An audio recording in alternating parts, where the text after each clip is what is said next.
വചനയാത്ര നിയമാവർത്തനം 20-ാം അധ്യായം. ധീരമായി യുദ്ധം ചെയ്യുക.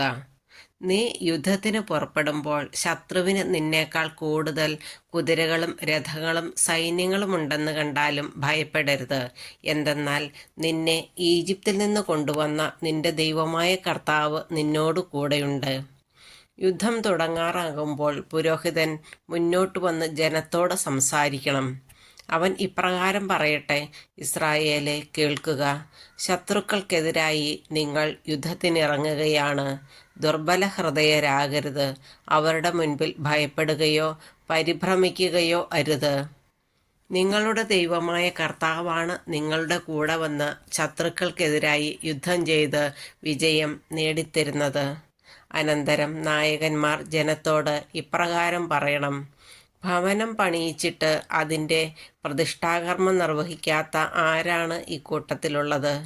താൻ യുദ്ധത്തിൽ മരിക്കുകയും മറ്റൊരാൾ അതിൻ്റെ പ്രതിഷ്ഠാകർമ്മം നിർവഹിക്കുകയും ചെയ്യാൻ ഇടയാകാതിരിക്കേണ്ടതിന് അവൻ വീട്ടിലേക്ക് മടങ്ങിപ്പോകട്ടെ. മുന്തിരിത്തോട്ടം നട്ടുപിടിപ്പിച്ചിട്ട് അതിൻ്റെ ഫലം അനുഭവിക്കാത്ത ആരാണ് ഇക്കൂട്ടത്തിലുള്ളത്? താൻ യുദ്ധത്തിൽ മരിക്കുകയും മറ്റൊരാൾ അതിൻ്റെ ഫലം അനുഭവിക്കുകയും ചെയ്യാൻ ഇടയാകാതിരിക്കേണ്ടതിന് അവൻ വീട്ടിലേക്ക് മടങ്ങിപ്പോകട്ടെ. സ്ത്രീയോട് വിവാഹ വാഗ്ദാനം നടത്തുകയും എന്നാൽ അവളെ സ്വീകരിക്കാതിരിക്കുകയും ചെയ്ത ആരാണ് ഇക്കൂട്ടത്തിലുള്ളത്?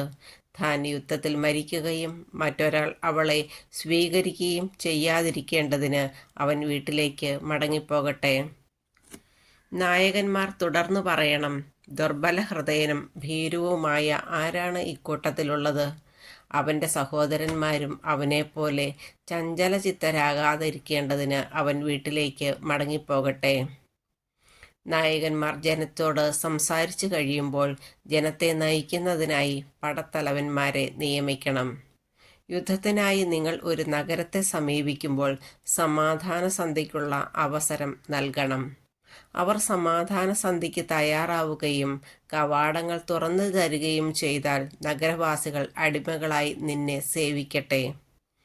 എന്നാൽ ആ നഗരം സന്ധി ചെയ്യാതെ നിനക്കെതിരെ യുദ്ധം ചെയ്താൽ നീ അതിനെ വളഞ്ഞ് ആക്രമിക്കണം.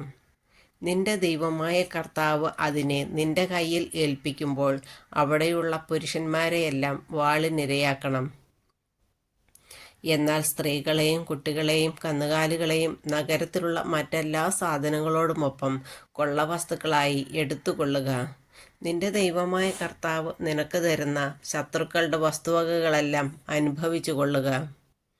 ഈ ദേശക്കാരുടേതല്ലാത്ത വിദൂരസ്ഥമായ പട്ടണങ്ങളോട് നീ ഇപ്രകാരമാണ് പ്രവർത്തിക്കേണ്ടത്. എന്നാൽ നിന്റെ ദൈവമായ കർത്താവ് നിനക്ക് അവകാശമായി തരുന്ന ഈ ജനതകളുടെ പട്ടണങ്ങളിൽ ഒന്നിനെയും ജീവിക്കാൻ അനുവദിക്കരുത്. നിന്റെ ദൈവമായ കർത്താവ് കൽപ്പിച്ചിട്ടുള്ളതുപോലെ ഹിത്യർ, അമോര്യർ, കാനാന്യർ, പെരീസ്യർ, ഹിവ്യർ, ജബൂസ്യർ എന്നിവരെ നിശേഷം നശിപ്പിക്കണം.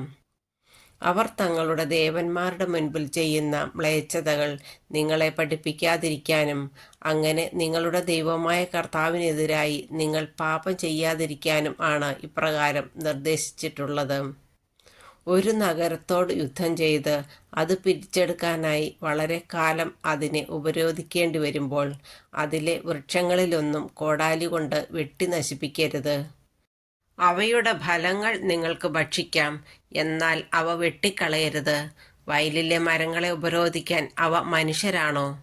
ഭക്ഷണത്തിന് ഉപകരിക്കാത്ത വൃക്ഷങ്ങൾ മാത്രം നശിപ്പിക്കുകയോ അവ വെട്ടി ആ നഗരങ്ങളോട് യുദ്ധം ചെയ്യാൻ ഉപകരണങ്ങൾ ഉണ്ടാക്കുകയോ ചെയ്തുകൊള്ളുക.